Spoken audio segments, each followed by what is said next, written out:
கர்த்தராகிய இயேசு கிறிஸ்துவின் நாமத்தினாலே உங்களை வாழ்த்துகிறேன். இந்த நிகழ்ச்சி வழியாய் உங்களை சந்திப்பதிலே மிகுந்த மகிழ்ச்சி அடைகிறோம். கர்த்தர் நிச்சயமாய் உங்களுடைய தேவைகளை சந்தித்து இந்த நாளிலிருந்து உங்களை, உங்கள் குடும்பத்தை, உங்கள் பிள்ளைகளை தம்முடைய நன்மையினாலே திருப்தியாக்க வேண்டும் என்ற வாஞ்சையோடு கூட உங்களுக்கு முன்பதாக ஊழியனாகி நான் நின்று கொண்டிருக்கிறேன். இந்த செய்தி அநேகருக்கு ஆசீர்வாதமாக இருக்கிறது. நீங்களும் இதை கண்டு உங்கள் நண்பர்களுக்கும் அறிமுகம் செய்து, ஒருவேளை இதை யூடியூபிலிருந்து எடுத்து உங்கள் ஃப்ரெண்ட்ஸுகளுக்கு நீங்கள் கொடுத்து அவர்களும் பார்க்கும்படி செய்வீர்களே ஆனால் அநேகர் இதன் மூலமாய் ஆசீர்வாதத்தை பெற்றுக்கொள்வதற்கு ஏதுவாக இருக்கும். செய்திக்கு போவதற்கு முன்பதாக கண்களை மூடி நாம் ஜெபிப்போம். நல்ல பிதாவே, இயேசு கிறிஸ்துவின் நாமத்தினாலே நாங்கள் பிதாவாகிய தேவனை ஸ்தோத்திரிக்கிறோம். இந்த நாளிலே கொடுக்கப்படுகிற செய்தியின் வழியா நீர் எங்களோடு இடைப்படுவதற்கு எங்களை தாழ்த்துகிறோம். இயேசுவின் நாமத்தில் பிதாவே, ஆமென். கிறிஸ்துக்குள் மிகவும் பிரியமானவர்கள், இந்த செய்தி பதிவு செய்யப்படுகிற அதிகாலையில் எழுமி நான் ஜபித்த போது கர்த்தர் என்னோடு பேசின ஒரு வார்த்தை, அதைத்தான் இன்றைக்கு நான் உங்கள் மத்தியில் செய்தியாய் கொண்டு வருகிறேன். அந்த வார்த்தை சகரியா தீர்க்கதரிசியின் புஸ்தகம் 2ஆம் அதிகாரத்தின் 5வது வசனம். நான் அதற்கு சுற்றிலும் அக்கினி மதிலாயிருந்து அதன் நடுவில் மகிமையாய் இருப்பேன் என்று கர்த்தர் சொல்லுகிறார் என்பதாக இந்த இடத்துல வாசிக்கிறோம். அதே போல நாம் ஆங்கிலத்திலே வாசித்து பார்ப்போமேயானால், For I, says the Lord, will be a wall of fire all around her, and I will be the glory in her midst. எருசலேம் பட்டணத்தை குறித்து சொல்லப்படுகிற ஒரு பாதுகாப்புக்கு ஏதுவான ஒரு அருமையான வார்த்தை. இந்த வார்த்தை அன்றைக்கு எருசலேமுக்கு சொல்லி எழுதப்பட்டிருந்தாலும் வேதத்தின் ஒவ்வொரு வார்த்தைகளும் நமக்கு வாக்குத்தத்தமாய் கொடுக்கப்பட்டிருக்கிறபடியினாலே இன்றைக்கு நாம் அதை சுதந்திரித்துக் கொள்ளும்படியான செய்தியை உங்கள் மத்தியில் நான் வைக்க வாஞ்சிக்கிறேன். பாருங்கள், ஆண்டவர் அதை சுற்றிலும் அக்கினி மதிலாயிருந்து அதன் நடுவிலே மகிமையாயிருக்கிற தேவன். He is going to be a wall of fire around the people of God. தேவனுடைய பிள்ளைகளை சுற்றிலும் ஒரு அக்கினி மதிலாக அவர் மாற விரும்புகிறார். இந்த மதில்களை குறித்து பார்க்கும்போது ஆண்டவர் மதிலை கட்டுகிறவராய் இருக்கிறார். எருசலேமின் மதில்களை கட்டுகிற கிருபையை நெகேமியாவுக்கு ஆண்டவர் கொடுத்தார். அப்போ அந்த மதில்கள் உடைந்து போயிருந்தது. அவர்கள் பலவிதமான சேதத்துக்கு உட்பட்டிருந்தபடினாலே அதை கட்டுகிற, மறுபடி எழுப்பி கட்டுகிற கிருபையை, அழைப்பை அருமையான நெகேமியாவுக்கு கொடுத்து அவர் அதை கட்டி முடிக்கிறதை நம்ம பார்க்கிறோம். அதே போல எதிர்த்து நிற்கிற மதிலை உடைக்கவும் என் தேவனால் ஆகும். மதிலை கட்டுகிறவரும் உடைந்த மதிலை கட்டி எழுப்புகிறவரும் அவர்தான். எதிர்த்து நிற்கிற கர்த்தருடைய பிள்ளைகளுக்கு இடையூறாய் குறுக்கே எதிர்த்து நிற்கிற மதில்களை இடித்து போடும் என் தேவன் தயங்குவதில்லை. எரிகோவின் மதில்களை இடித்து போட்ட ஆண்டவர்.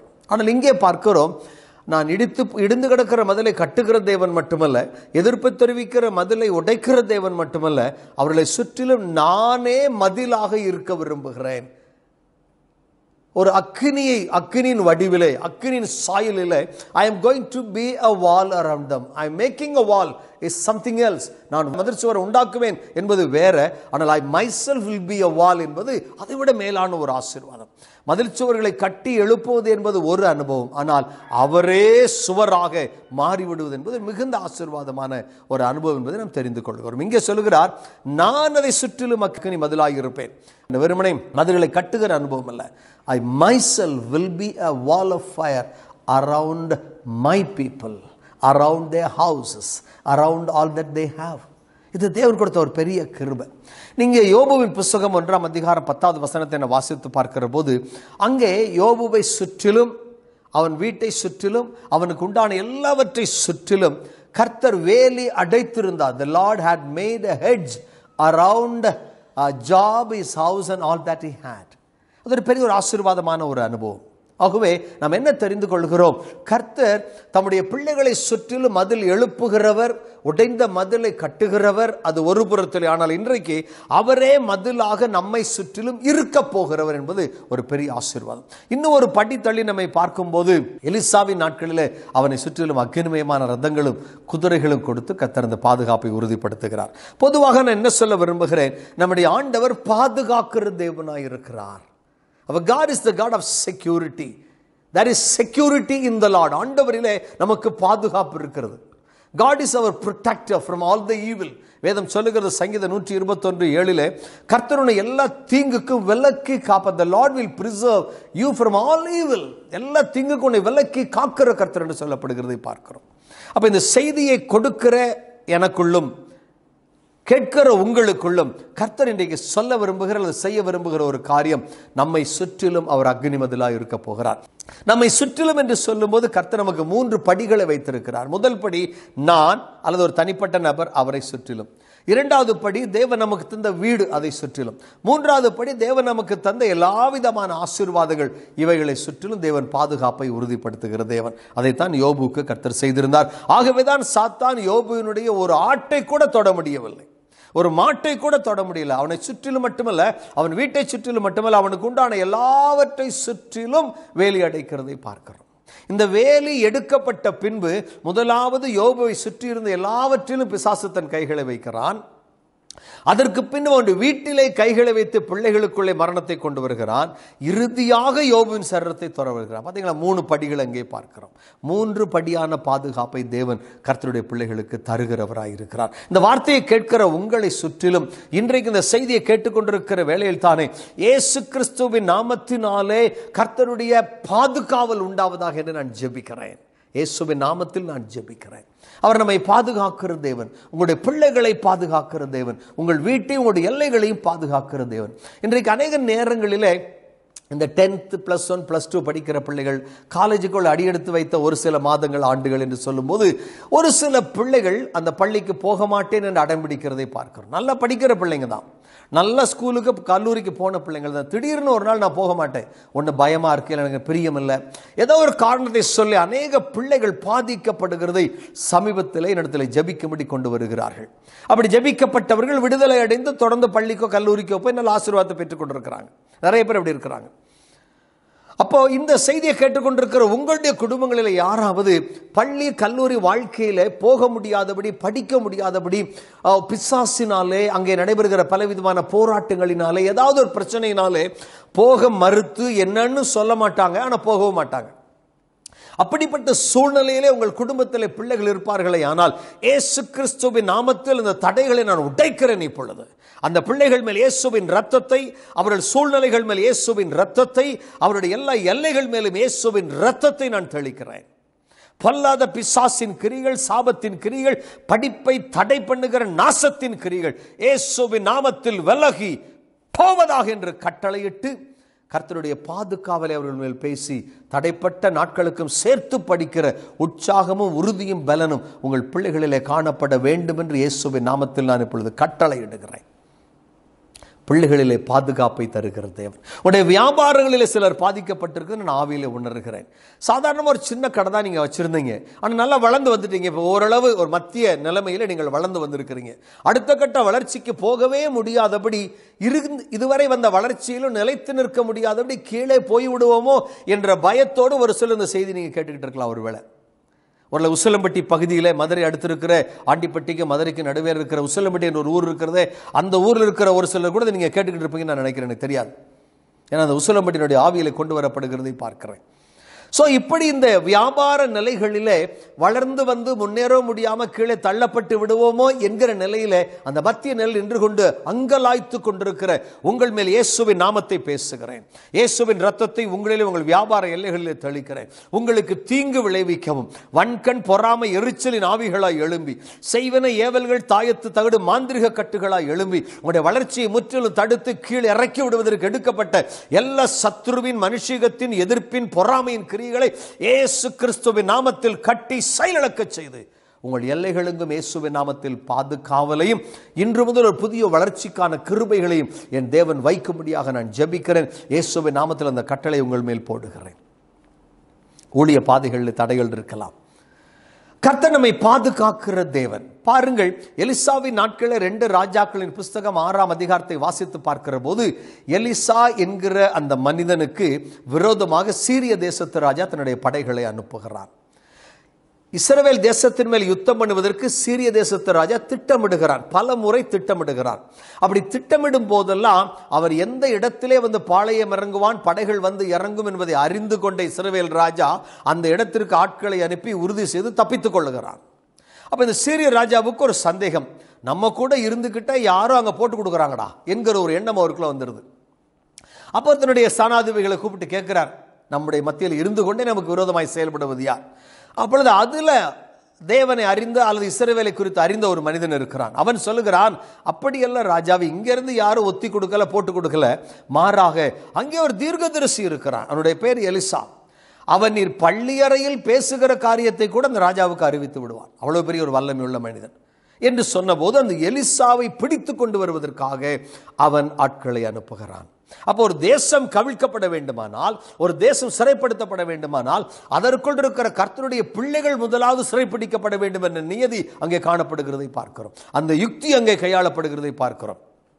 அந்த சீரிய தேசத்து ஆவிகள் உங்களை சிறைப்பிடிப்பதினாலே உங்களை சார்ந்தவர்களுக்கு சாபம், உங்கள் பகுதிக்கு ஒரு சாபம், உங்கள் தேசத்துக்கு ஒரு சாபத்தை கொண்டு வர முயற்சிக்குமானால், இன்றைக்கு எலிசாவின் தேவன் நம்மோடு கூட இருக்கிறார். அவர் அப்படி எழும்புகிற சீரிய தேசத்தை இப்படிப்பட்ட யுக்திகளை பயன்படுத்துகிற ஆவிகளை இயேசுவின் நாமத்தில் கர்த்தர் அழித்து போடுவாராக. அப்படி இந்த படைகள் வருகிற போது அதிகாலையிலே எலிசாவின் வேலைக்காரன் எழும்பி பார்க்கிறான். பட்டணத்தை சுற்றிலும் போர் வீரர்கள் கூடியிருக்கிறாங்க. இவன் அப்படியே பயந்து போகிறான். ஓடி போய் எஜமானிடத்தில் சொல்லுகிறான், எஜமான எலிசாவே, சுற்றிலும் வீரர்கள் வந்திருக்கிறார்கள். நீ கவலைப்படாத, பயப்படாத. அவங்க கூட இருக்கிறவங்களை பார்க்கணும், நம்மோடு கூட இருக்கிறவர்கள் அதிகம் என்று சொல்லி அவனுடைய கண்களை திறக்கும்படி எலிசா ஜெபிக்கிறான். கர்த்தர் அவன் எலிசாவின் வேலைக்காரன் கண்களை திறக்கிறார். 2 ராஜாக்கள் 6:17 சொல்லுகிறது, அந்த மலையை சுற்றிலும் எங்கேயும் அக்னிமயமான ரதங்களும் குதிரைகளும் நிரம்பி இருந்ததை அந்த வேலைக்காரன் காண்கிறான். ஆடி போயிருப்பான்ல, அசந்து போயிருப்பான். இதுவரை நம்ம பார்க்கலையே, இப்படி என்னை சுற்றிலும் காற்று மண்டலம் எப்படி என்னை சுற்றி இருக்குதோ அதை மாதிரி என்னை சுற்றிலும், மலையை சுற்றிலும், எஜமானை சுற்றிலும் எங்க பார்த்தாலும் அக்னியா இருக்குது, ரதங்களும் குதிரைகளும் நின்றுகிட்டு இருக்குது. நம்ம கண்ணுக்கு இதுவரைக்கும் தெரியவில்லையே. பாருங்கள், கர்த்தருடைய பிள்ளைகளுக்கு வர இருக்கிற அழிவை அறிகிற தேவன், கர்த்தருடைய பிள்ளைகள் தாக்கப்பட்டால் தேசம் அழிவுக்குள் போய்விடும் என்பதை அறிந்த தேவன். இந்த வார்த்தையை கேட்கிற உங்களுக்கு விசேஷத்தை வார்த்தை சொல்ல விரும்புகிறேன்.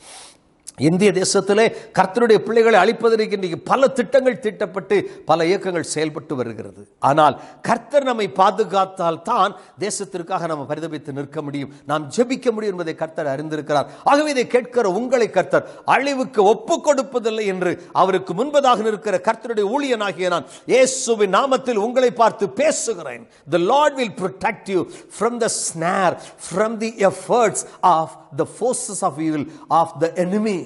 எதிரிகள் ஆகிய தீய சக்திகளாகிய வல்லமையின் பிடியிலிருந்து, அவருடைய முயற்சியிலிருந்து கர்த்தர் உங்களை தப்புவித்து பாதுகாப்பாராக என்று இயேசுவின் நாமத்தில் பேசுகிறேன். உங்களிலே, உங்கள் பிள்ளைகளிலே, வியாபாரங்களிலே, ஊழியங்களிலே, வீட்டிலே, எல்லைகளிலே, சொத்து சுகங்களிலே, பிரயாணங்களிலே, எங்கெல்லாம் ஈவன் எடுத்துக்கொள்கிற உணவு வகைகள், போட்டுக்கொள்ளுகிற வஸ்திரங்களில் கூட பிசாசனுடைய கிரிகளை செய்ய முடியும் என்பதை நான் ஊழியத்திலே பார்த்திருக்கிறேன். ஆகவே உங்களை சுற்றிலும் எழும்பி இருக்கிற இப்படிப்பட்ட கிரிகளுக்கு கர்த்தர் உங்களை இன்றைக்கு தப்புவிப்பாராக என்று இயேசுவின் நாமத்தில் நான் கட்டளையிட்டேன். என்னுடைய வாழ்க்கையில் நடந்த பல சம்பவங்கள் இருக்கிறது. நான் வேலை பார்த்து கொண்டு ஊழியம் செய்த நாட்களில் என்னிடத்தில் ஜெபிக்கும்படி அழைத்து வரப்பட்ட ஒரு மகளுக்காக நான் ஜெபித்த போது இப்படிப்பட்ட ஒரு வார்த்தை அந்த மகள் பேசினாள். அவளுக்குள்ள அசுத்தாவிகள் இருந்தது. 3 ஆவிகள் அவளை தாக்கியிருந்த நான் அறிந்தேன். அப்பொழுது அந்த ஆவிகளை நான் கேட்கும்போது எந்த ஒன்று இருப்பிடம் எது என்று கேட்டேன். அது குறிப்பிட்ட ஒரு இடத்தை சொன்னது. அப்போ அந்த இடத்துல ஒரு மரம் இருக்கிறது, அந்த மரத்தில் தான் நாங்கள் உட்கார்ந்துருக்கிறோம் என்று அந்த ஆவிகளோடு பேசினது. அப்போ நான் அந்த ஆவியிடத்தில் கேட்டேன், அந்த மரம் இருக்கக்கூடிய அந்த வழியில் தான், அதே பாதையில் தான் நான் எல்லா வியாழக்கிழமைகளிலும் அந்த மலைப்பகுதி ஊழியத்திற்காக நான் போகிற அனுபவம் இருக்கிறதே, நான் அந்த வழியாக தானே போனேன், என்னை நீ பார்த்துருக்கிறையா என்று அந்த ஆவியிடத்தில் கேட்டேன். அந்த ஆவிகள் சொன்னது, ஆமாம், எல்லா வியாழக்கிழமை நாங்கள் உன்னை பார்ப்போம், ஆனால் உன் பக்கத்தில் எங்களுக்கு வர முடியாது, ஏன் தெரியுமா, உன்னை சுற்றிலும் அக்னியாயிருக்கும் என்று அந்த ஆவிகள் சொன்னதை என் செவிகள் கேட்டு எனக்கு மிகுந்த ஆச்சரியமாக இருந்தது. நான் என் கர்த்தருக்கு மகிமையை செலுத்துகிறேன். கர்த்தர் தம்முடைய அக்னிமயமான பாதுகாவலை என்னை சுற்றிலும், என் குடும்பத்தை சுற்றிலும், இந்த விடுதலையின் ஊழியங்களை சுற்றிலும் கர்த்தர் தந்திருக்கிறபடியினாலே கர்த்தரை நான் ஸ்தோத்திரிக்கிறேன். பிரியமானவர்களே, இந்த ஊழியத்திலே உண்மையா எங்களோடு கூட இணைந்து நிற்கிற எல்லாரும் கர்த்தர் அந்த பாதுகாவலை தருகிறார், நிச்சயமா தருகிறார். அநேக பிசாசுகளை விரட்டி நாங்கள் ஊழியம் செய்யும் போது எங்களுக்கு அப்படிப்பட்ட எதிர்ப்புகள் எழும்போது இயல்பு. ஆனால் கர்த்தரோ எங்களை சுற்றிலும் அக்கினி மதிலாய் இருக்கிறபடியினாலே these evil forces cannot do any harm to us. எங்களுக்கு எந்தவித தீமைகளை அவைகள் செய்ய முடியாது. For the Lord is, எங்களை சுற்றிலும் ஆண்டவர் இருக்கிறார் என்பதை தெரிந்து கொள்ளுகிறோம். பெரியமான இது எங்கள் வாழ்க்கையில் நடந்த உண்மை சம்பவம். இது ஒரு முறை மட்டுமல்ல, இது முறை 2-3 முறைகள் நடந்த அசுத்தாவிகளை துரத்தும் நான் கேட்டிருக்கிறேன். உன் பக்கத்தில் வர முடியல, அக்கினியாக இருந்தது என்று சொல்லி. அப்படியானால் இந்த செய்தியை பேசுகிற நான் மட்டுமல்ல, நீங்களும் கர்த்தருக்கு உண்மையாக இருப்பீர்களே ஆனால், நீங்களும் கர்த்தரால் தெரிந்து கொள்ளப்பட்ட ஒரு குடும்பமாய், தனிப்பட்ட நபராய் இருந்து அவர் சமூகத்தில் காத்திருந்து ஜெபிக்கிறவர்களாகவும், தேவனுடைய ராஜ்யத்தின் பணியிலே உங்களை ஒப்புக் கொடுக்கிறவர்களாகவும், கர்த்தருக்கு முன்பதாக பயபக்தி உள்ளவர்களாகவும், யோபுவை போல சன்மார்க்கமான, சத்தியமான, உண்மையான ஒரு ஜீவியம் செய்கிறவர்களாகவும் நீங்கள் காணப்படுகிற பட்சத்தில் இந்த பாதுகாப்பு உங்களுக்கு உறுதிப்படுகிறதை நான் ஆவியிலே பார்க்கிறேன். வேதம் அதை சொல்லுகிறது. It has been written in the Bible. வேதத்தில் எழுதி இருக்குதுங்க. அப்ப இந்த பாதுகாவலை தான் கர்த்தர் உங்களுக்கு கொடுக்க விரும்புகிறார். பிரியமானவர்களே, இந்த பாதுகாவல் கர்த்தர் நமக்கு வாக்கு பண்ணி இருக்கிறார். அதை சுதந்தரித்துக் கொள்ள நாம் நம்மை ஒப்பு கொடுக்க வேண்டும், ஜெபிக்க வேண்டும், விசுவாசிக்க வேண்டும். ஆண்டவரே, எலிசாவுக்கு கொடுத்த பாதுகாவல், யோபுவுக்கு கொடுத்த பாதுகாவல் எனக்கு கொடுங்க ராஜா. என் குடும்பத்துக்கு கொடுங்க ஆண்டவரே, என் பிள்ளைகளுக்கு கொடுங்கப்பா, எங்கள் வேலை ஸ்தலங்களுக்கு கொடுங்க ஆண்டவரே, எங்களுடைய ஊழிய பாதைகளுக்கு கொடுங்கப்பா, எங்களுடைய வியாபார எல்லைகளுக்கு கொடுங்க, எங்கள் பிரயாணங்களெல்லாம் கொடுங்க ராஜா என்று நீங்கள் இடைவிடாமல் கர்த்தரை நோக்கி ஜெபிக்க அழைக்கப்படுகிறீர்கள். ஜெபித்த பின்பு விசுவாசிக்கவும் அழைக்கப்படுகிறீர்கள். Unless we believe, விசுவாசிக்கலன்னா கஷ்டம்.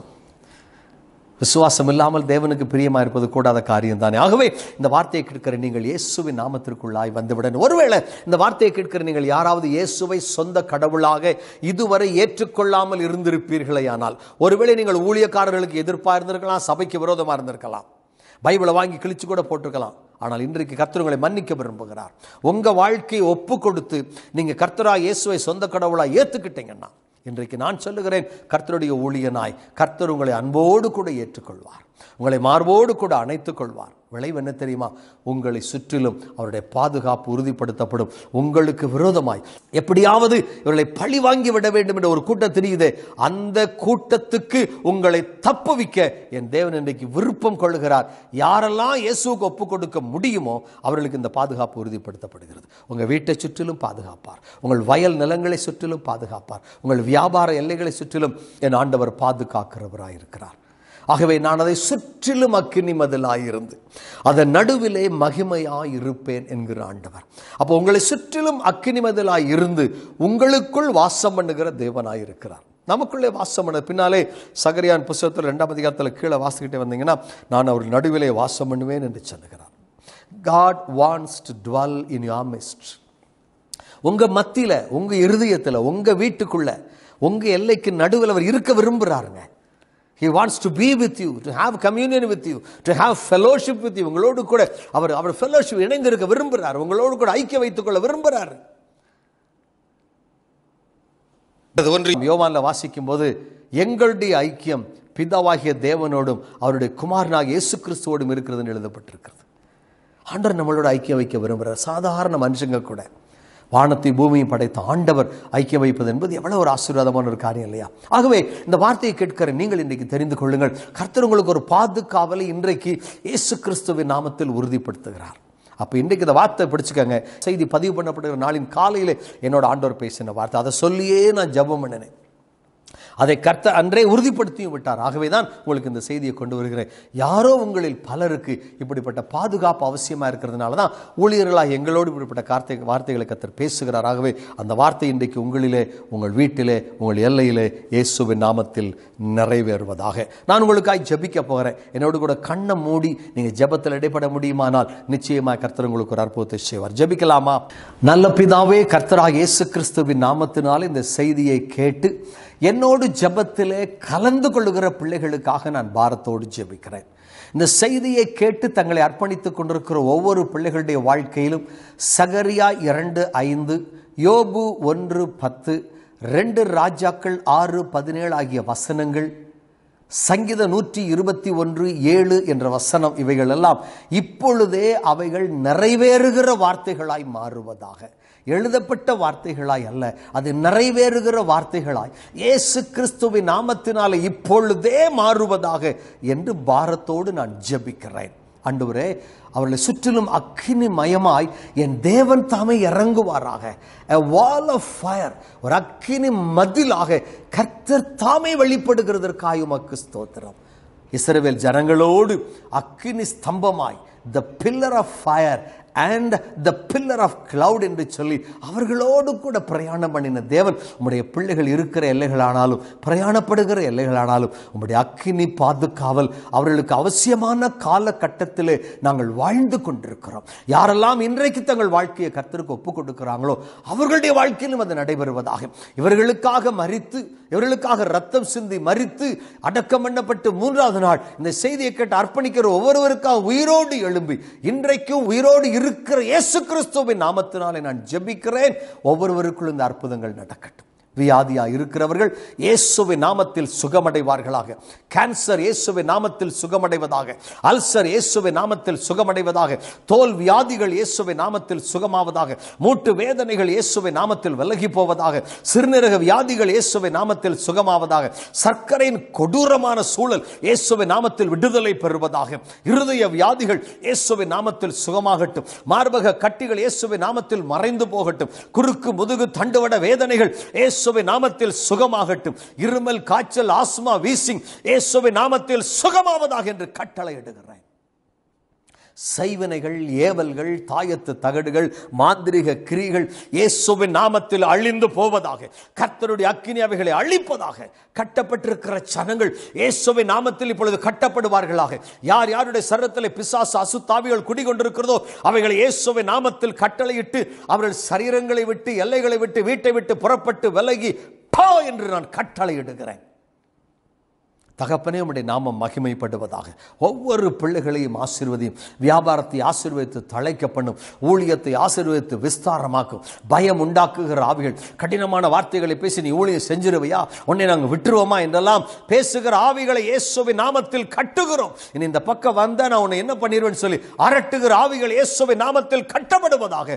அப்படி அரட்டுகிற நபர்கள் மனம் திரும்பி சுவிசேஷத்தை அறிவிக்கிறவர்களாய் மாற்றப்படுவார்களாக. உம்முடைய பாதத்தில் ஒப்புக் கொடுக்கிறோம்.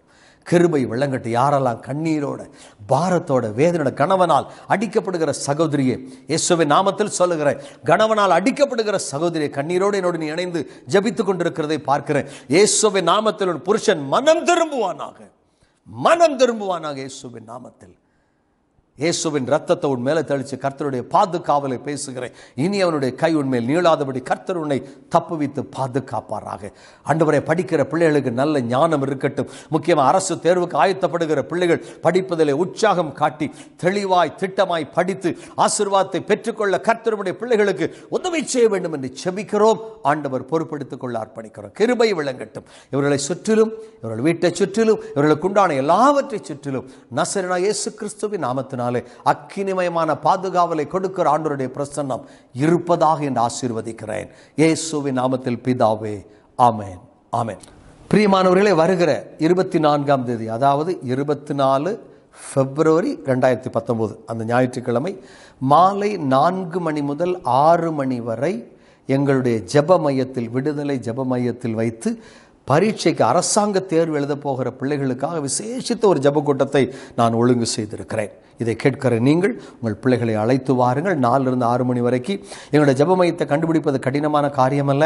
நீங்கள் ஜிபிஎஸ்ஸில் போட்டு டெலிவரன்ஸ் மினிஸ்ட்ரீஸ் மதுரை அல்லது டெலிவரன்ஸ் பிரேயர் சென்டர் மதுரை அப்படின்னு நீங்கள் போட்டிங்கன்னா ஜிபிஎஸ்ஸில் அழகாக நீங்கள் இடத்துக்கு வந்துடலாம். ஆகவே நீங்கள் எங்களோடு கலந்து கொண்டு ஆசீர்வாதத்தை பெற்றுக்கொள்ள அழைக்கிறோம்.